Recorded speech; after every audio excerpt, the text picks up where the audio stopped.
జనసేన ఉమ్మడి సభ 28న తాడేపల్లిగూడెంలో నిర్వహించబోతున్నారు. రెండు పార్టీల నాయకులు విజయవాడలో సమావేశమయ్యారు. రెండు పార్టీల మధ్య సమన్వయం, ఉమ్మడి మేనిఫెస్టోపై చర్చించారు.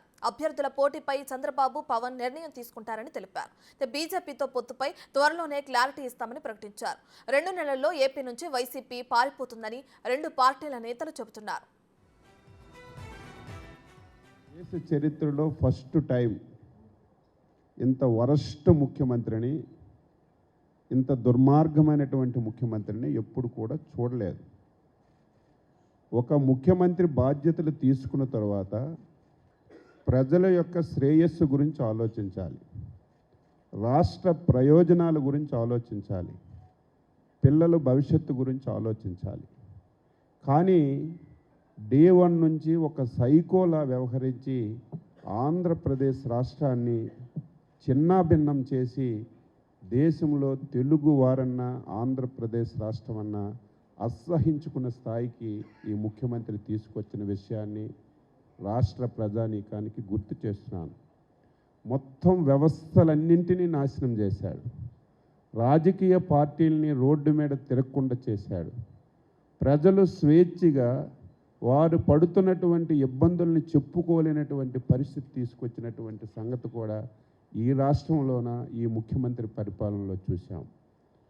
ఈ పరిస్థితులన్నీ చూసిన తర్వాత తెలుగుదేశం పార్టీ, జనసేన రాష్ట్ర భవిష్యత్తును దృష్టిలో పెట్టుకొని 5 కోట్ల మంది ప్రజల యొక్క ఆశలకు అనుగుణంగా రేపు ఎట్టి పరిస్థితిలో ఆంధ్రప్రదేశ్ రాష్ట్రంలో జగన్మోహన్ రెడ్డి లాంటి వ్యక్తి ముఖ్యమంత్రిగా కాకూడదు, అసలు రాజకీయాల్లో ఉండకూడదు అని ఏకైక ధ్యేయం పెట్టుకునే ఈరోజు కలిసి పనిచేయాలని చెప్పి నిర్ణయం చేశాం.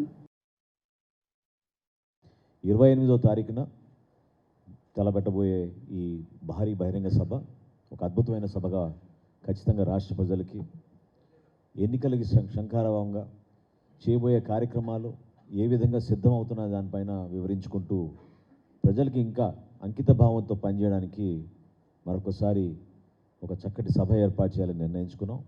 ప్రతి ఒక్కరూ కూడా ఇది ఒక బాధ్యతగా ఇరు పార్టీల నాయకులు క్షేత్రస్థాయిలో, జిల్లా స్థాయిలో, నియోజకవర్గ స్థాయిలో, మండల స్థాయిలో, అదేదో కేవలం ఉభయ గోదావరి జిల్లాలకి సంబంధించిన సభనే కాదు, రాష్ట్ర వ్యాప్తంగా నాయకులందరినీ కూడా ఆహ్వానిస్తాం. అద్భుతమైన ఏర్పాట్లు చేస్తాం. కనీవిని ఎరిగిన రీతిలో ఒక మంచి రాజకీయ సభను ఏర్పాటు చేసి ఈ విధంగా మన భవిష్యత్తు ఉండబోతుందనేది ప్రతిబింబించే విధంగా, ప్రతి ఒక్కరిని కూడా ఉత్తేజపరిచే విధంగా ఒక చక్కటి కార్యక్రమాన్ని ఏర్పాటు చేస్తామని సందర్భంగా తెలుపుకుంటున్నాం.